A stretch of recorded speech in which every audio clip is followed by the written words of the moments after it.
양도소득세 문제를 낸 거고요. 자, 거주자 갑은 1세대 1주택 비과세에 대한 물음입니다. 갑은 성남시 분당구에 소재하는 지금 법령하고는 좀 다른 부분들이 있습니다. 그래서 편하게 보시면 될 것 같고 2011년 3월 20일 날 6억 원에 구입을 했습니다.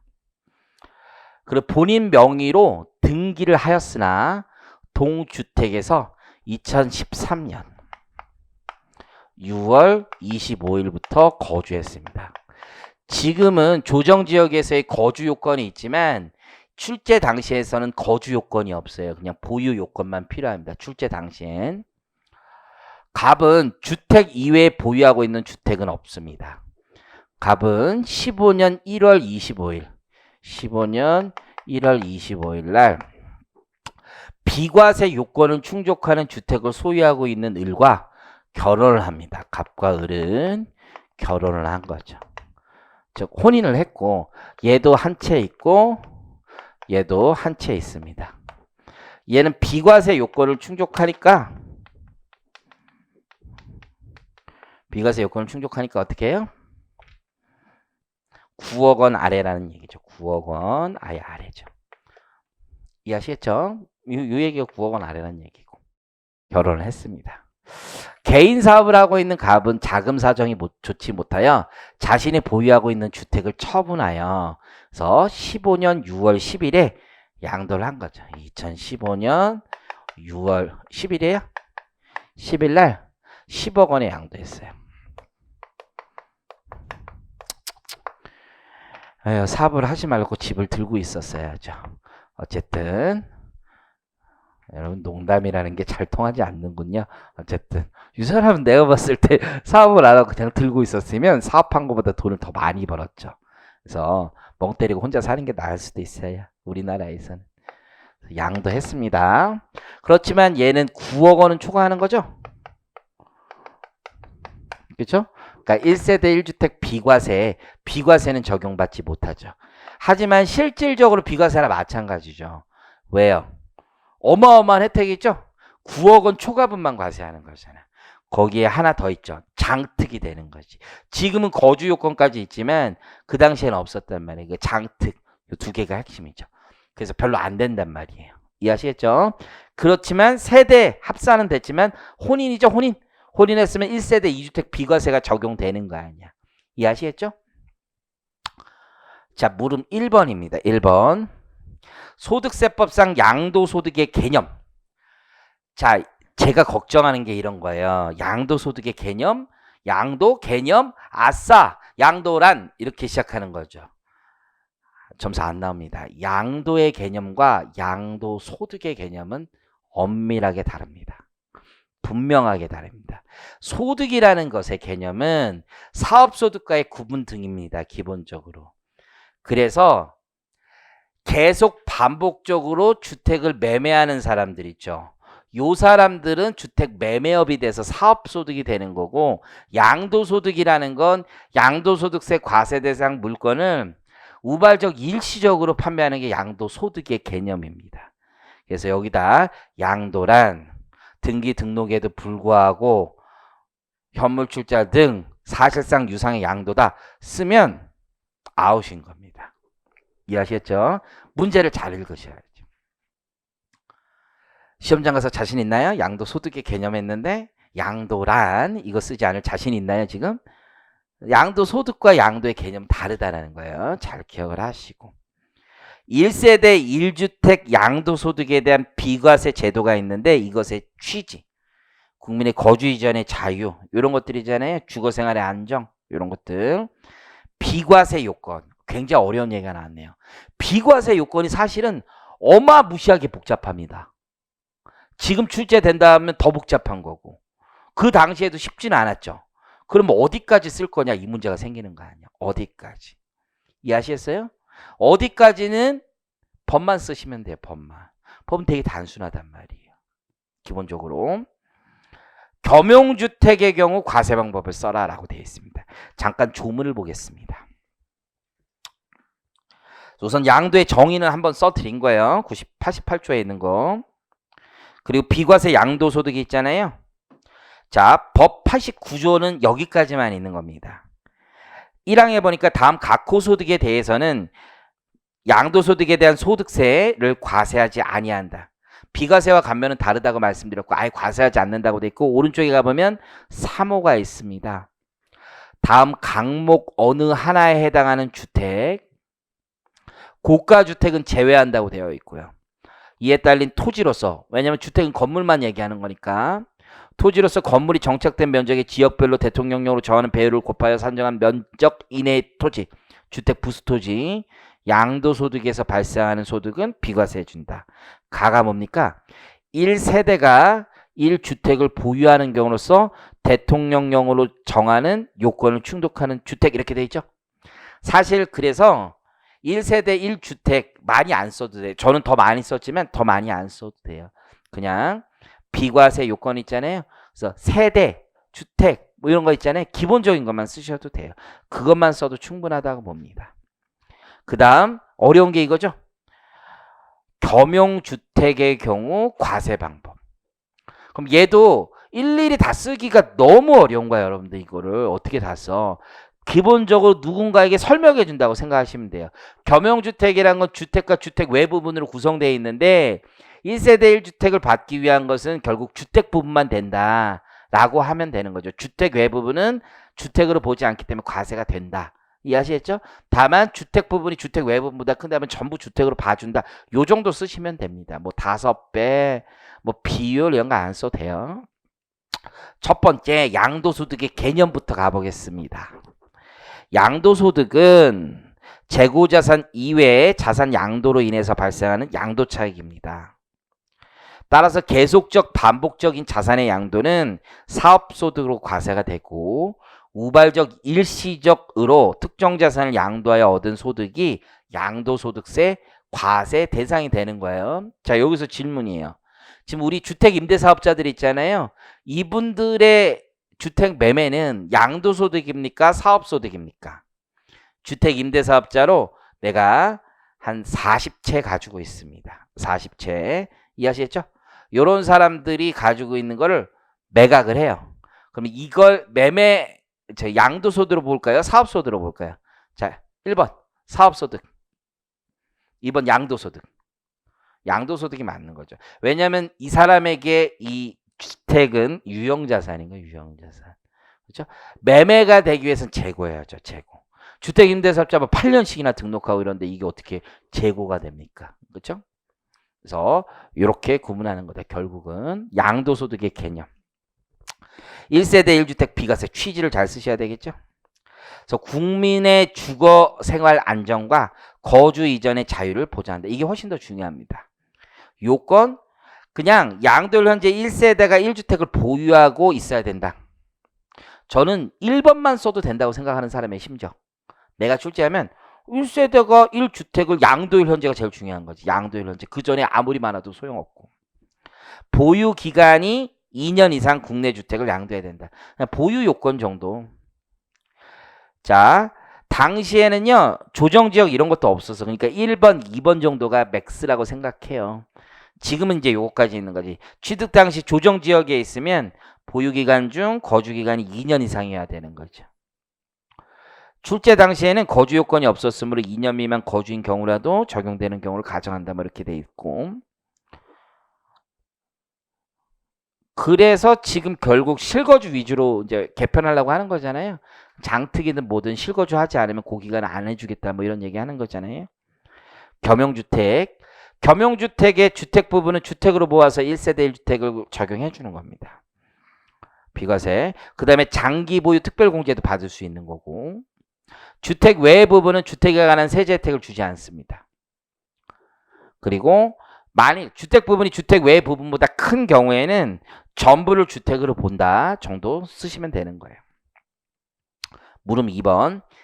1세대 2주택 비과세 특례 제도에 대해서 설명하시오라고 되어 있습니다. 그러니까 1세대 2주택 비과세 특례 제도가 왜 필요한지, 그렇죠? 그리고 그 주요 예는 뭔지 정도 쓰면 되지 않을까 싶어요. 주요 예 정도. 자, 그러면 이 부동산이라는 게 두 가지 특징이 있죠. 하나는 빠르게 현금화할 수 없는 거죠. 빠르게 처분할 수가 없는 거죠. 일시적으로 거래 특성상 2주택이 되는 경우도 있을 거고, 또 하나는 뭐예요? 내가 받고 싶어 받은 게 아닌 경우가 있죠. 내가 두 채가 되고 싶어 된 게 아닌 경우가 있단 말이에요.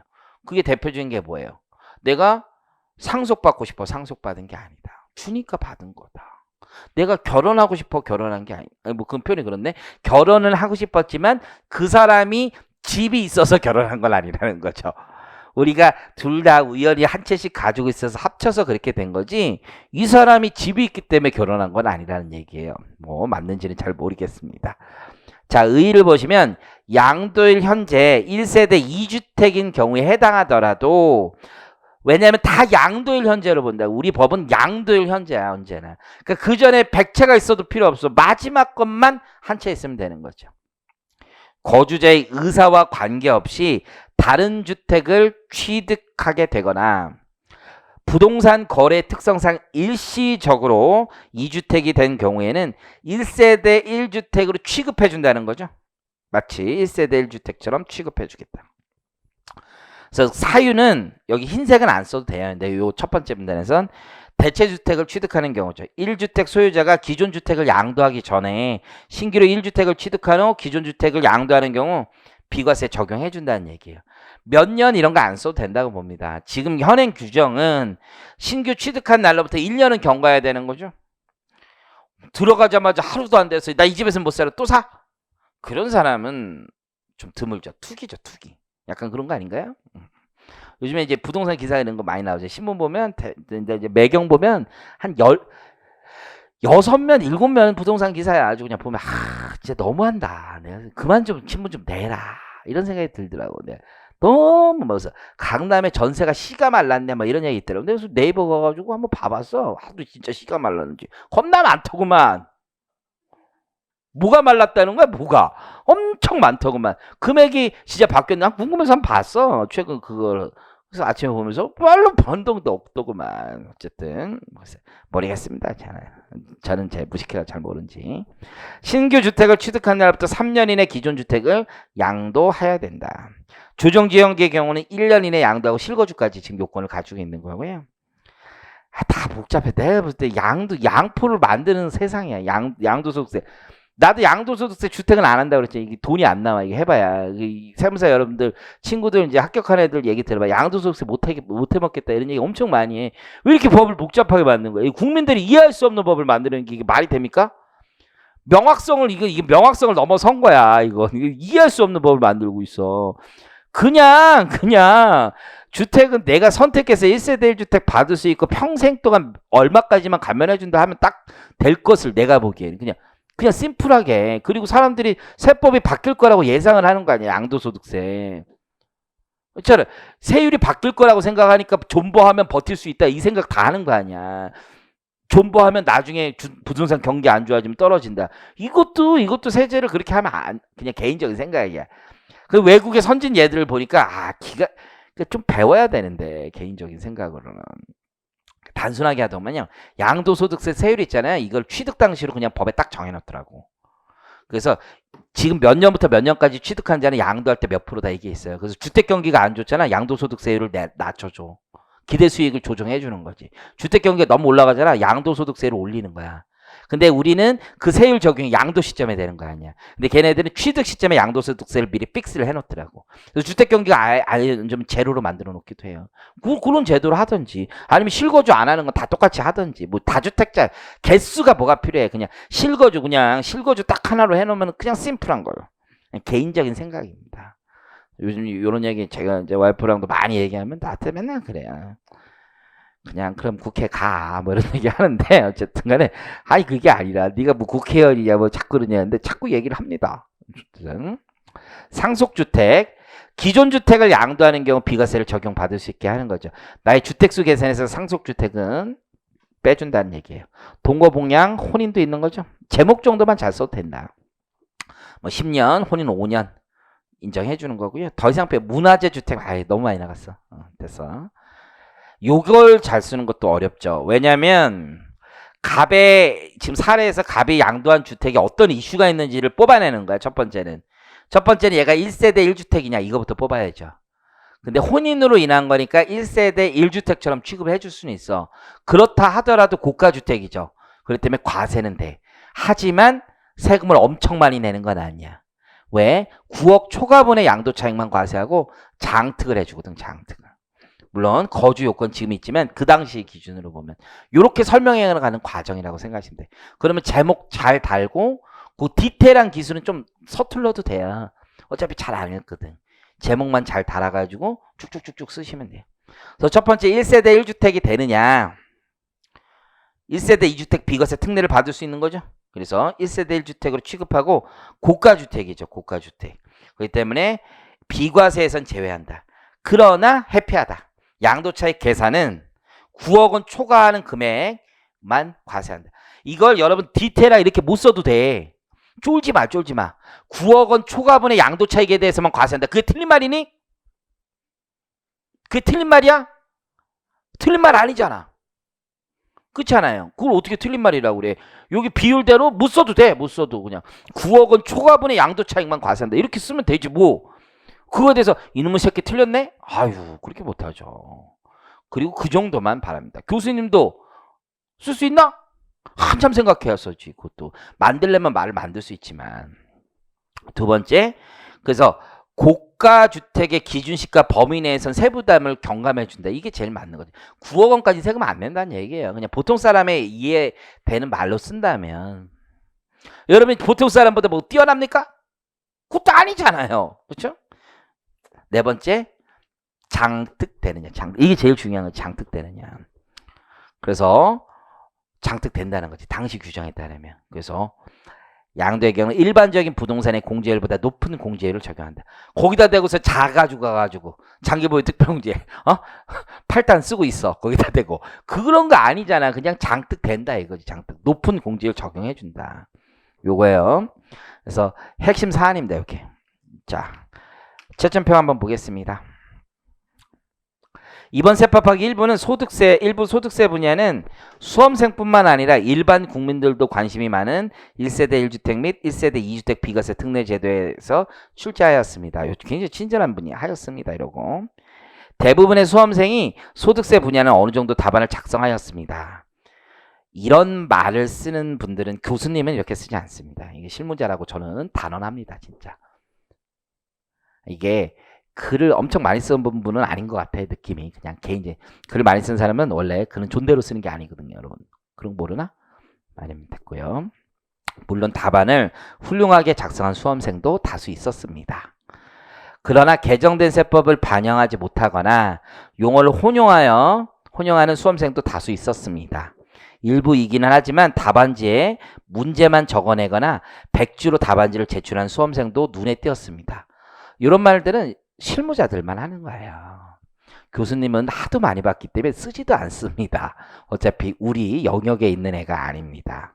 모르는 문제가 나오더라도 당황하지 말고 얼마나 친절합니까? 자기의 경험. 내가 얼마 전에 시험 봤던 그 경험에서 문제에서 답안을 뽑아내려고 하려는 답안을 뽑아내려고 노력하는 자세가 필요하지 않나 생각합니다.